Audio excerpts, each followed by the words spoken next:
So what they do is a cost sharing. They do a cost sharing program whereby they supply you with all the herbicide that you need, and they provide you with the grass mixes, the grass and forb mixes, and then the property owner provides all the labor and input to do the work. Okay, but PUD will increase biological diversity, provide habitat for resident breeding, migrating, and wintering birds.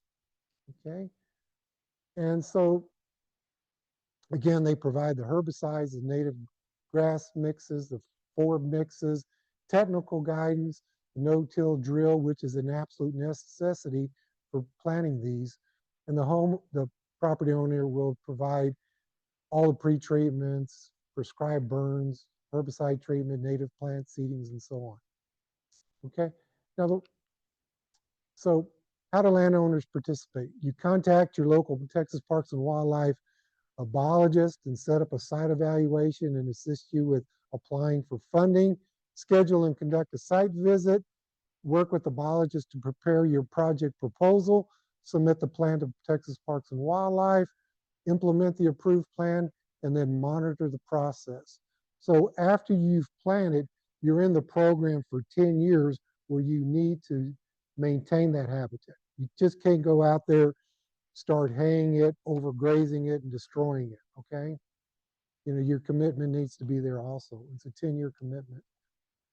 One thing, I put this up there, and this is a hard slide to put up there.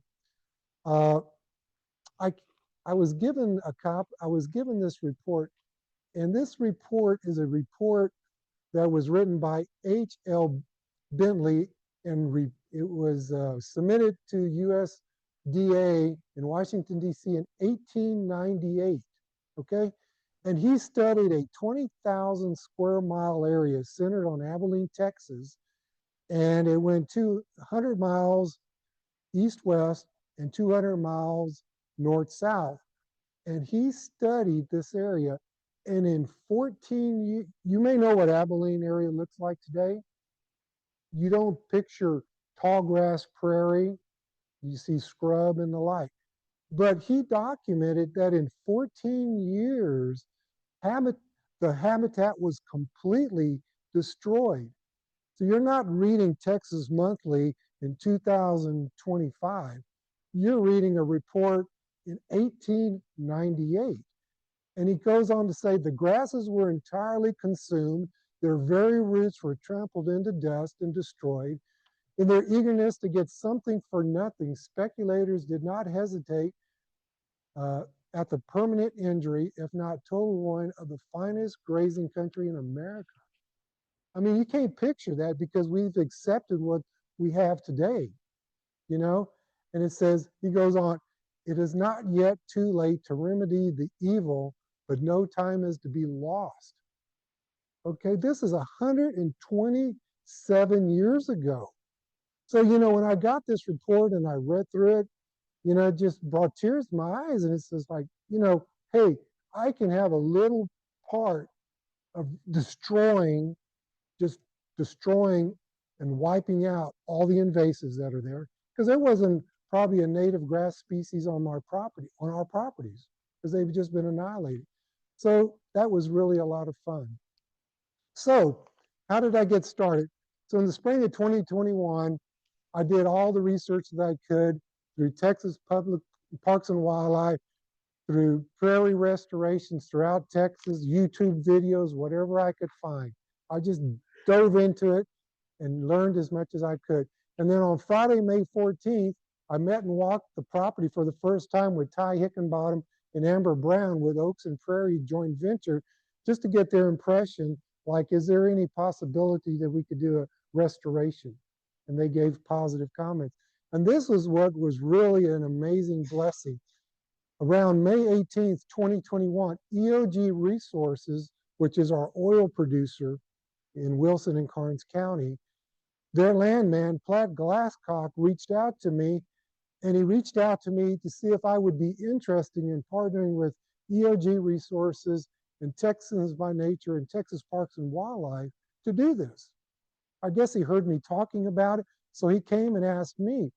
So then on June 1st, 2021, I met with Don Kirchoff, took a tour of his property, and it's like, this was the neatest thing in the world. You know, he's such a wonderful, giving, caring man, excellent teacher, conservationist. What more can I say? So on June 3rd, EOG, Texan by Nature, Parks and Wildlife came out, and I was hooked, and it's like, let's do this.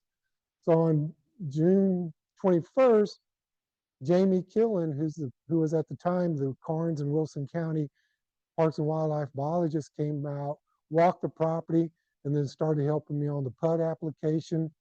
And then the PUD application was approved on October 12th, 2021. Believe it or not, this is the flyer that EOG was doing at the time because they were a sponsor of Texan by Nature. And their program in the Eagleford Shell was to try to restore 350 acres in the Eagleford. And believe it or not, I was back in January, I visited with Platt, and he reported to me that of the program, our property was the most successful. So I'll take that.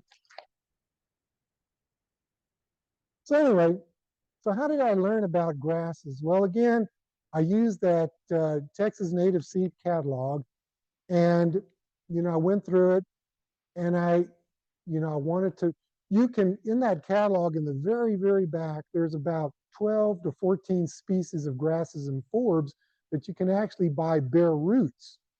It's like, I don't want to plant seed because I don't know what this stuff looks like. And I said, I'm going to buy some bare roots. So I ordered the bare roots, and I started digging out an area by hand that I made what I called my grass test plot. So in March of 2021, I started getting those bare roots. I started planting them and marking them. And in the bottom left, you can see what some of those grasses started to look like as they grew up. And I kept expanding that so I could just get the feel for what the habitat, of the growing character of these grasses, what they look like, how they went through the winter, how they grew in the spring. And then I also started looking around, backing up. So I started with little blue stem, big blue stem, switchgrass, and Indian grass. And then I went around, and now I know what little blue stem looks like. So I'm driving around the property on the county roads, and I started noticing little blue stem in big groups. And that time period, it was a real wet. So sharpshooter worked really well. And you can see the back of my car with all those stumps. And then I'd take the UTV out, and there was an area with all these Engelmann daisies. It's like, man, this is the greatest plant in the world. Because inside your fence, if you have cattle, it's destroyed because the cattle, they're just going to eat it, keep it down, and it'll just die out over time. So it's these public right-of-ways. So I dug them up and planted them. And then, believe it or not, this is Eastern Gamba grass. And I used to walk a lot during COVID, and I noticed on Blanco Road, just north of Bitters, there was a Saul's water main leak. And it had been leaking for years, and there was all this Eastern Gamba grass growing under the trees. So one day I took my car, my sharpshooter, I pulled over. There was a driveway to nowhere. I pulled over, and luckily I didn't get arrested. But I dug up those plants, and I potted them, and I put them then in my grass test plot. And I also added Alamo switchgrass, side oats, grama, and I put those into my test plot just to see. And that's one of my favorite grasses if you've ever seen it. And if you lift up those leaves, you'll see where there's a lot of sparrows will nest there at nighttime. And it's just so much habitat are provided by these bunch grasses. So one of the first things that I learned from Don Kirchoff's presentations and conversations with Don, site visits and such, number one, you need to go and do thorough research before you get started. Don shared with me, they first went out, bought thousands of dollars of seed, took a normal drill that you drill, sorghum and corn with, planted probably 150 acres, completely failed. Reason being, it was planted too deep. You cannot plant native grass. So he stressed, Do your research. Number two, be patient. You have to be patient. My dad used to say Rome wasn't built overnight, neither was restoration projects, and you cannot rush the process. So I spent hours with Don Kirchoff, Robert and Melinda Creech in Wilson County. Here's my next plug. Dr. Tony Falk, director of the Texas Native Seed Program, Cesar Clayburgh Wildlife Research Institute, Texas A&M Kingsville. Have you ever heard of them? Go tell them hello for me. And he, along with his staff and students, they go throughout Texas looking for native forbs, native grasses, many of which are on the verge of extinction throughout the state, and they propagate them, and they get the most hardy groups of those seeds, and they propagate them, and then go out and start licensing them out. License them out for growers to grow and produce. And without that program, we would not have what we have today. Okay, so another plug, if you're a donor, please donate to that program. Okay, and then Ty Hickenbottom with Oaks and Prairies, Gary Koshurik he's a member of the Native Prairies Association. He had passed unfortunately recently, but he is out of the Fayetteville Prairie chapter. He provided me with a lot of knowledge and support. He was a geology professor at UT Austin, believe it or not, but he and his wife had won awards for their restoration in the Fayetteville area. And then, of course, Jamie Killian, Blaise Krzyzekwa, Rachel Hamilton, Tim Zigman, Colum Simpson, and other biologists that had helped me. And then Forrest Smith, who had been a prior director at the Texas Native Seed Program, now works for Douglas King Seed, another resource, just tremendous resource. So one of the first things that Dr. Falk told me, he says, go online to the Texas A&M AgriLife, and they have a native seeding certification program. It's a 5-hour online course, and it was put together by Dr. Tony Falk and Megan Clayton. Excellent course. You know, it's not go out there and burn and spray one time and plant, because you're not going to be successful. You're going to get really angry KR blue stem, and it's just going to take over. Okay? So don't even go there. Take this course, learn from the best researchers around. One of the interesting things, Dr. Gary Koshurik gave me this unpublished research report, and it's titled Using Tillage, Herbicide, Cover Crops, and Fire Suppression for Old World Blue Stems Prior to Planting. And it was prepared by Matt Mahachek, I think, Mahachek, with USD and NRCS. And what they did is they did a study, and they had 8 different methods that they tried to do to see what do you need to do to prep your property and what is the most successful. Everything from mechanical disking only, mechanical disking and herbicide treatment, mechanical disking and warm season crops, you name it, they're all here. And this was the result. And this was luckily before I started spending money and doing a lot of work. And what the findings were, you can see the top line, the black line represents the dollars per acre that you have to put into your project. And the green line here is for the left scale, the green bar represents the percent of planted natives in the first year of their success. And the blue bar is Old World Blue Stem success. So if you go to the very right, and it talks about, like, if you go out and you just do a control burn on your property, you're going to spend very little money, but you're going to have about 92% Old World Blue Stems the next year. If you want to hybridize and get KR blue stem mad, go burn it. Go burn it. You're going to make it mad. It's going to just go crazy.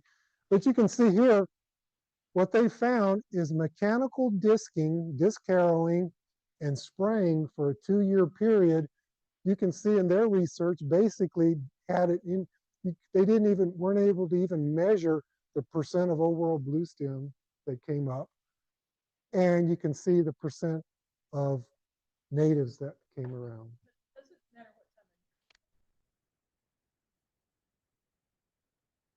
Well, does it matter what time of year? I really don't know, but it's gonna make it mad.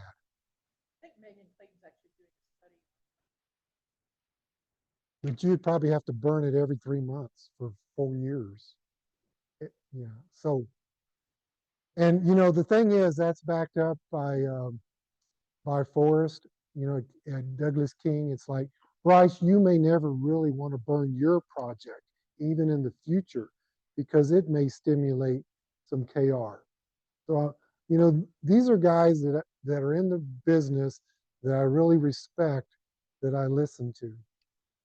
So anyway, so now we get started. The first thing we have to do is deal with the mesquite.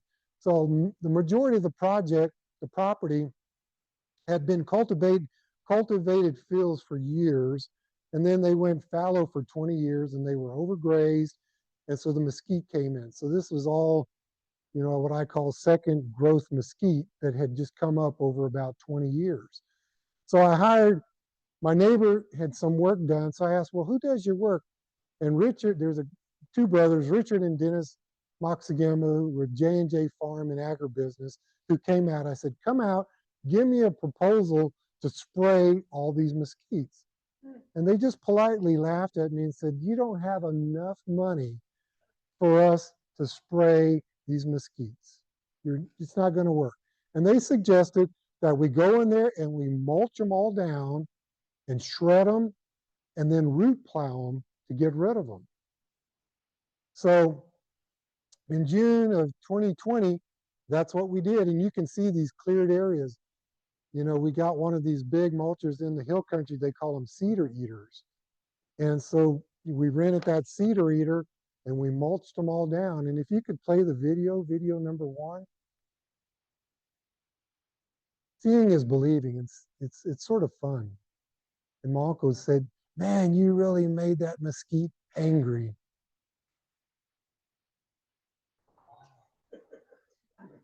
And these are mesquite trees, okay?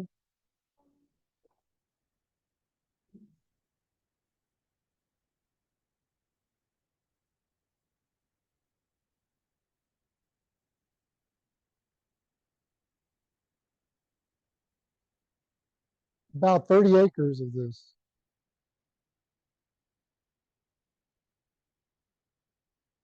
So my uncle called me the next day and said, man, you're going to have angry mesquite, because as you all know, that's not going to kill a mesquite tree. Okay? It's like KR, it's going to make it mad and it's going to come back out.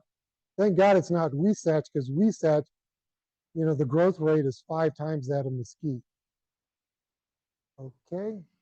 Okay, you can end the video now. I think it's repeating. Okay.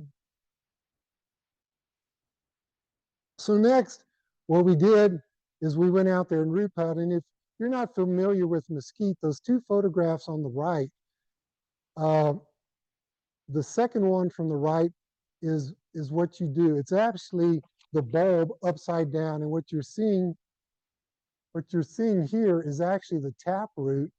And so this is upside down. The taproot would be, of course, down, and then these are the roots that go out from it. But the goal of the root plow, I believe this is called like the mesquite bulb. What you're trying to do is you're trying to cut that taproot below that bulb, and then that mesquite's not going to come back. So this is where we were unloading the dozer, and we root plowed the whole 35 acres, even if it didn't have large mesquites or not. So if you could play the video number 2.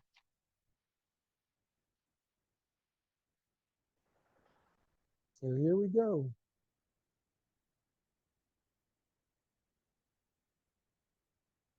You know, they talk about using axe and fire and such. Well, this is definitely the axe. So this was the fun times, you know. And sometimes that dozer would just hit one, because it's a blade that's about 12 to 14 inches underground. And sometimes it would just hit a big one. and it would just sit there and spin, and you'd have to back up, hit it a few more times. But those were the fun times. Unfortunately, that wasn't me having fun. Yes, yes. You can end it. So there we go. And that's my son and daughter-in-law, and my wife and I pick them all up, put them in piles, and burn them. So that was a many hours out there. Yeah, and in the summer it's not very much fun, you know. At the end of the day, when you're dehydrated and you're bending down, you're getting lightheaded, it's not much fun. But now it's done. Okay. Okay, next, then what we started to do, we started disking the property because there were areas that we had a lot of coastal Bermuda, which you can see on the left here. And so, we went out there and we disked it. So the property was either disked 4 to 5 times over a 19-month period where we were continually turning up that seed bank. So we would be disking, spraying, disking, and just trying to get growth after growth and getting rid of stuff. So you can, yes. So here we go. This is a disc harrow, and this is an area that had a lot of coastal Bermuda. And some people are saying, you're crazy disking this up. I want to make hay out of it. I didn't want it, and we needed to get rid of it. So there we go. We're disking it up, and we disked it this particular patch 5 separate times.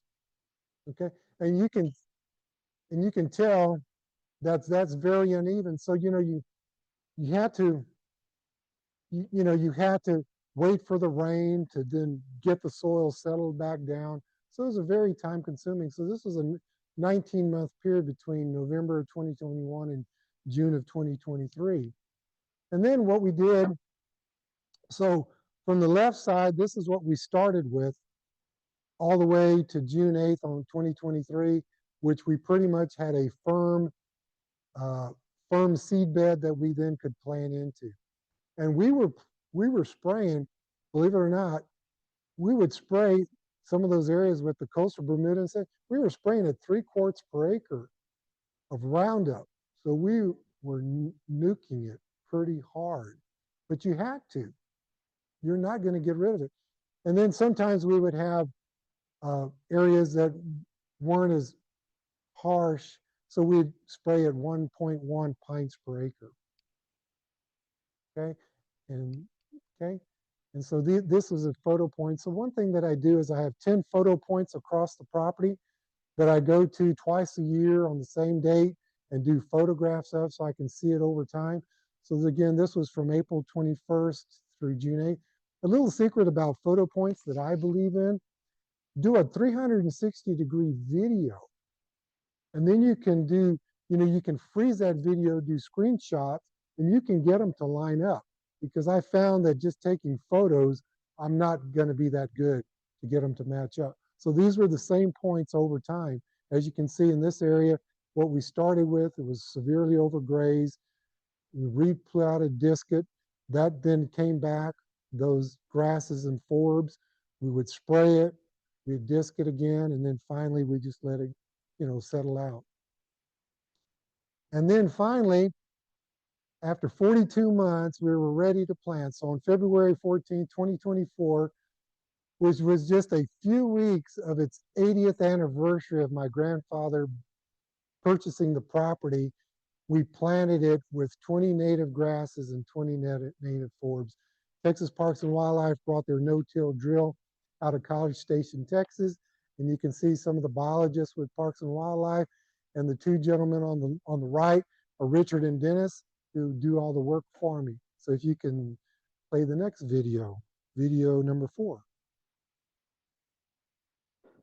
So here it is. This is the no-till drill, and you can see it's barely scratching the surface, and that seed at the most is a 1/4 inch deep, and some of it actually just lays onto the surface. That no-till drill is just phenomenal. So that's what we were left with. We had a firm seed bank, a firm seedbed that we planted into. And it was really an emotional day. Picture it, 80 years almost to the day that that was purchased. And now we're taking it back, to pre-European times. So anyway, if you're interested, here's the 20 grasses and the 20 native forbs that we were provided. Interesting thing is, 2023 was a drought year. So unfortunately, some of these seeds weren't available. For example, some of the little blue stems that we were hoping to plant, the seed wasn't available because in 2023, there wasn't enough made, harvested to supply it. So we planted a coastal variety, and I'm seeing some signs of it. But, like this year we were dry. So like the partridge pea had started to come up, but it pretty much died this spring because it just wasn't wet enough.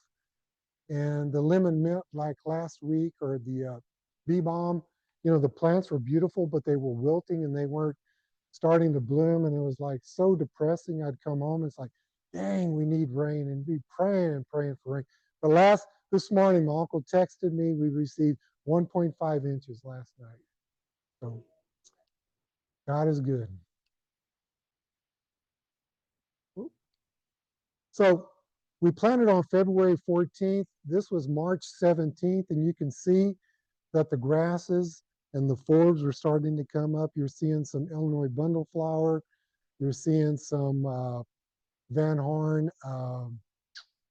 springletop, green springletop, and you're seeing the partridge pea in the bottom right-hand corner. So things were really coming up quickly, just at a month. And then this was April and late May, and you see a lot of the forbs, the scarlet sage, the partridge pea, clammy weed, lemon mint, black-eyed Susan, Mexican hat, a plains coreopsis, and I forget the middle one. Phlox, yes. So beautiful. And then this is a picture on May 27th. Yeah, this was beautiful. And some of these taller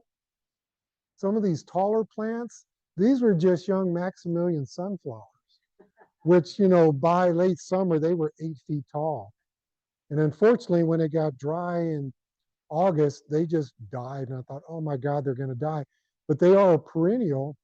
And, this spring I was seeing them come out, and I was shocked to see how many have come back from seed. Yeah, but this was May 27th. So that's March, April. That was 3 months later after we planted. Now this is something, and I have a video. So this is at my fence line. This is a 180-degree photo. The photo on the left is my neighbor's property. You can see it's overgrazed. This was probably in June. And you see broomweed, KR bluestem, and it's overgrazed. You turn 180 degrees, and that's what we have. So if you're a bird, if you're any kind of mammal, any kind of reptile, any kind of insect, you go from a food desert to a food banquet, and that's when it really hits home for me. Okay, so if you could just play that video. Videos are just fun, guys. And you can see so much. So there it is. I'm doing a 180-degree turn, and you can see, the crotons, which are known as doveweed, or the quail love it. And this was a year ago, so now the grasses are much taller, and I didn't update it for this year. So you can end that. You can also parallel this city. You have natives in the garden. Yes. Yes. So then, seeing success, birds. Now, I'm a quail lover. So like last year, I was blessed to see 3 freshly hatched coveys of baby quail. And if you've never seen baby quail, they look like little peanuts running around, and it's just so awesome to see that. There's a sparrow there, green jay, quail, roadrunner, wild turkey, painted bunting. So I'm 63 years old. been out there for 63 years. I had never seen a painted bunting in my life. Okay, so I put my game camera out, and that's actually on a cinder block brick because I use those cattle tubs for supplement tubs, and I put bricks in them for the birds and fill them, keep them full of water for the wildlife throughout the property. And be dang, I'm seeing painted buntings, and it's like, this is awesome, And I don't know, citizen scientist. And then I get my game camera, deer, of course, fox, badgers, skunks, coyotes, cottontails, jackrabbits, you name it. It's amazing. You put a camera out and you are going to see life. I don't care where you are. And it's just so rewarding. So these are another series. So this is from the June 20th, before we ever did anything, to October 12th, 2024. So that's a 4-year period. And you can see, all the treatments, January 2027, and right after January 27th, 2024, the grass that you see, the green grass, that's a lot of invasive burr clover. So we went out there, we sprayed it one last time before we planted. April 22nd, you had growth. July 30th, you can see those Maximilian sunflowers starting to come up, a lot of grasses. Of course, most of the forbs had already bloomed out and were gone, except for the Maximilian. And then you can see October, the drought really was harsh last year. And you talk about depressing, I'm thinking, oh my God, it's all going to die. But that's why natives are so important. Here's another photo point 10, and you can see the change over time. And then this is what some people may be interested in. So these are all my inputs here. Okay, the dates, how much everything cost, every line item. And so the total cost of the project was $26,272, okay, which came out to $750 per acre. But thanks to all the outside assistance is, in other words, I paid out of pocket $26,000, and then all the reimbursements and such came to $11,000. So basically, I paid 55%. EOG reimbursed me for a lot of the labor cost, and then Texas Parks and Wildlife with what they provided, the seed mixes, the Roundup and such. That was the cost breakdown. So, it's seeing this is really helpful. Okay, so good. So the final cost, $750 per acre gross cost. Financial assistance from Texas Parks and Wildlife and EOG Resources came out to $339 per acre, and my out-of-pocket cost was $411 an acre. Final question. You said that Yes, and the seed cost, this was state contracted cost. The total seed cost was $6,000, $6,100. And if you and I had to purchase it, it would be substantially more than that.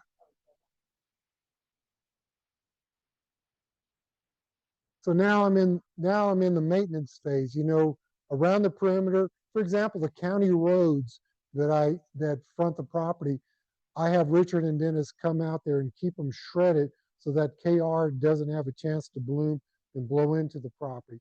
But now that what I need to do, around the perimeter, you'll see an isolated plant of KR. I got to go out there and start spraying it and try to keep it under control. That's going to be the hard part. But you can walk through that property and you're not going to see KR blue stem. You're not going to see other invasive grasses. So that chart that Gary provided me early on, it was the truth. And I just want to give special thank you for all these people. They talk about, you can't do things on your own, and, raising your kid takes a village and such. There's my village, and I'm thankful for every one of those people, including my wife, Teresa, son Anton, daughter-in-law Kel, moral support of my mother Mary, my daughter Sarah, who lives in Florida. But all these people just had an impact. And you know, for the longest time, I was focused on restoration, grasses and plants. But you know, in the winter, that's when I started to realize that it was all about habitat. And it came home, its habitat. You would go out there in the winter and you'd see hundreds of mourning doves. And they would just be on those mesquite trees and they'd be full. And you just learn so much, at least I do, that citizen scientist. Now the mourning doves are all gone. And you know, I think Derek, Dave and Don and others who showed up on April 8th to conduct a bird survey. And it's, you know, they identified 30 species. And I told my wife, I came home that night because I worked the bees later in the afternoon. And I came home and it's like, I'm so overwhelmed because I feel so dumb because these people are so bright. And thanks to the Bear Audubon for helping me out. And anyone's welcome if they ever wanted to come, walk the property and just experience nature. So thank you for your time.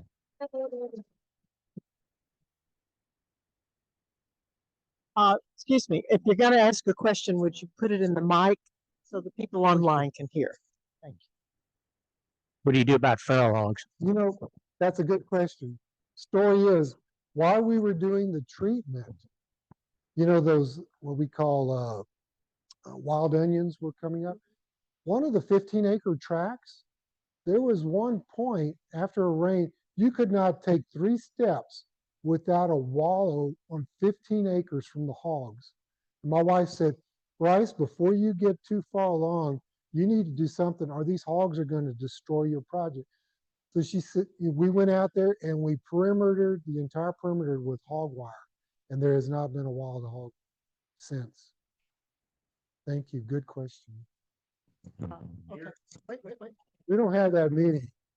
But you know, they don't eat the grasses. You know, a deer mostly eats forbs. And we have plenty of forbs and they do, you know, cut the leaves. So that was Not too an bad. incredible presentation. I'm from Kingsville, Texas. I went to Texas A&I, the home of the Fighting Javelinas, and got my master's down there. It's the last one they said you could go to. It could be A&M Kingsville or it's A&I. And you're kidding. It's A&I, son. But the question I've got for you, I love everything you've done. You said the magic word for me. You had green jays on your property. You are kidding me. I was shocked. Are they still there? They come and go. Wow. Thank you. Well, Don Kirchoff mentioned to me 2 years ago that he had seen him on his property, and I've seen him there. And at the time, that was the northern extent, according to birders. And then he mentioned to me in the fall when I was visiting that they had now seen him in Mitchell Lake. And Also in Medina River, natural area, yes, same area. so it's almost like those white wings. Because when I was a kid, there were no white wings here. 1979, I saw one. I was amazed. I'll never forget it. But same thing with those green jays. First time I saw them was in McCook, Texas, in the valley at Malcolm's. Yeah. Diane. And now they're moving north. But that's, you know, probably global warming and who knows what. Yes, I never saw a caracara growing up. So January of 20, so my property is, you drew a line from Stockdale to Gillette, Texas, and where it hits the Wilson Carnes line, that's where we're located.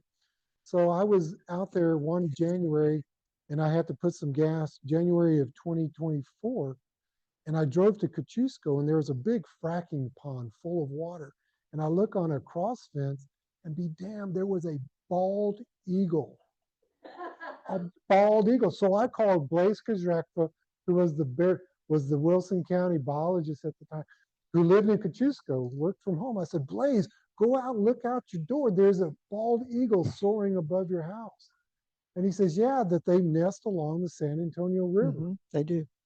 So yeah, you know, it's great being old and learning, man. It's awesome. Thank you so much. Thank you. So I get excited. Okay, do you have a question for online? We have people online that have questions. Oh, you? Okay. Steps in this way. Bryce, do you cut after the winter? Do you cut everything down and just let the seeds go, or what do you do? No, I don't, not yet, because it's only 1 year. Like if you were to burn, they said, don't burn or cut until year 3.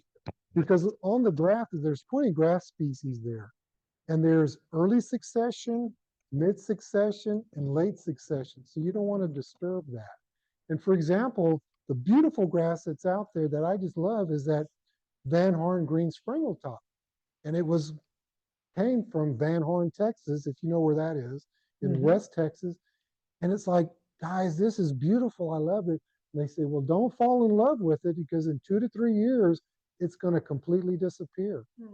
So anyway, oh, and another thing that's really cool are the harvester ants. You know, it's just fun to watch them.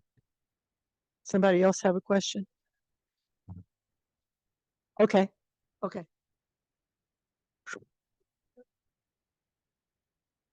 How do the herbicides not hurt the soil? And how long did you wait until you planted the native plants? I mean, I guess they said after. Well, we sprayed what I think I said 4 times. But you know, it's one of those things you cannot do it without herbicide. Okay. And so it's the lesser of 2 evils. You know, do you establish habitat or do you never have habitat? And to be honest, a week before we planted, we sprayed because there was a lot of burr clover, and burr clover is an invasive species that got to Texas through the wool trade back in the 1800s. And so, you know, we had to get rid of that. So we sprayed the week before we planted.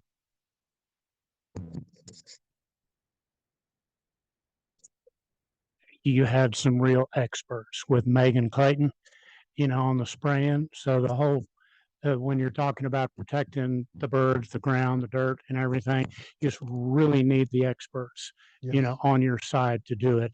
Has there ever been any discussion to move a lot of cattle in there for 10 days or 2 weeks or 1 day? I may do that in the future, but I'm Yeah. letting the 3 years pass because I guarantee you any neighbor would love to have their cattle in there. Yes, and people do that. So if we're trying to restore our own property and it's not 25 acres, or we have 10 acres, but I'm trying to restore it, is there a place that I can go to find out what are the invasives or what are the non-natives and what are the native species? You know, one thing that Don Kirchoff and others told me, there's a friend of mine that has a large ranch 4 tracks over. You know, he says, Brice, people spend thousands of dollars on consultants to come out. Hope there's none in the audience here. But use your Texas Parks and Wildlife biologists. They are, number one, they're free, they're knowledgeable, they're out there to help you. People like Dr. Tony Falk at Texas A&M Kingsville. There's just resource after resource, you know. And unfortunately, most of the grasses you're going to find are going to be invasive grasses. Yeah, and if I may interject too, the question was, how do you, it's not a microphone for the house, it's for the online. You'll have to use my middle school teacher voice here. But the question was, how do you, if you have a smaller plot of land, how do you define which ones are invasive and which ones are not? But we also have a very active native plant society here in Yes. San Antonio, and they have people that'll come out to your property and look at it and help you with that. So if you contact them, they're a great Yeah. resource as well. Yeah, there you go. Yeah, there's a lot of, they're just like you guys. They're just so helpful. There's so many resources out there. Good Yeah, you people. just, and that list you gave, I'm sure you would share with Absolutely. anybody. And did you have another question, Roy? Or Those Parks and Wildlife people that you listed on there are still with the department. Yes. They've moved on. In fact, they were at Austin testifying yesterday. But just because you don't have 25 acres, there may not be as much funding, but I've found that those aren't real hard guidelines. This it's what they want to do, that they want to help. So even if you don't qualify for a lot of the funding, they can probably point you in a direction that will furnish some of that. NRCS, there's a lot of programs, yes. You know, and Texas, you know, I'm the weirdo. I go to a state park and I'm checking in and I say, do you know that you guys are the absolute best? You're out there to help property owners. They're looking at me like, you're crazy, just pay your damn toll and get in, you know? But it's like, you know, I have to tell them the story of these county biologists that are just unbelievable. And they're not making the big bucks either, but they're really great. And you have two or three biologists that are urban biologists here in San Antonio. And you can contact them and they'll help you, even if you have just a yard. And I want to, before we stop, I want to say that anybody that wants to go on these properties, get involved in our Birding with Purpose, because that's who people from Bear Audubon, thank you for your